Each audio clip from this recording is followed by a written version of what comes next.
உள்ளாட்சி தேர்தலை உடனே நடத்த தமிழக அரசு முன்வர வேண்டும் என காங்கிரஸ் தலைவர் திருநாவுக்கரசர் வேண்டுகோள் விடுத்துள்ளார். சிதம்பரத்தில் செய்தியாளர்களை சந்தித்த அவர், தமிழகத்தில் பாஜக தந்திரம் செய்து காலூன்று நினைப்பதாகவும் தமிழக அரசியல் நிலவரம் குறித்து பாஜகவினர் ஜோசியம் கூறி வருவதாகவும் அவர் குறிப்பிட்டுள்ளார். இந்த உள்ளாட்சி தேர்தல்களை உடனடியாக எவ்வளவு சீக்கிரம் நடத்த முடியுமோ அவ்வளவு சீக்கிரம் தமிழ்நாடு அரசு நடத்த முன்வர வேண்டும். பிஜேபிக்கு தமிழ்நாட்டிலே கூட்டணி கட்சி கிடையாது, பிஜேபிக்கு தமிழ்நாட்டிலே பலம் கிடையாது, ஆள் கிடையாது. அதனாலே யாரையாவது பிடித்து அதன் மூலமாக தமிழ்நாட்டிலே கால் ஊன்றுவதற்காக ஒரு தந்திரமான முயற்சியாக இதை பிஜேபி அரசு செய்கிறதோ என்ற சந்தேகம் மக்களுக்கு வருகிறது. தேர்தல் வந்துச்சுன்னா இப்போ அதை நீங்கள் பிஜேபியில் இருக்கிற தலைவர்கள் தான் கேட்கணும். ஏன்னா அவங்க தான் கரெக்டாக ஜோசியம் சொல்கிறாங்க. ஏன்னா அவங்க தான் தமிழிசை சொன்னாங்க, அதே மாதிரி ராதாகிருஷ்ணன் சொன்னார்.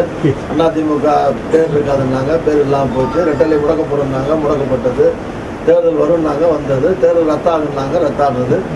அதனால் இந்த மாதிரி ஆட்சியும் கலையுங்கிறாங்க. கலைஞ்சா அவங்களுக்கு சந்தோஷம் தான். தேர்தல் வந்தால் சந்திப்போம்.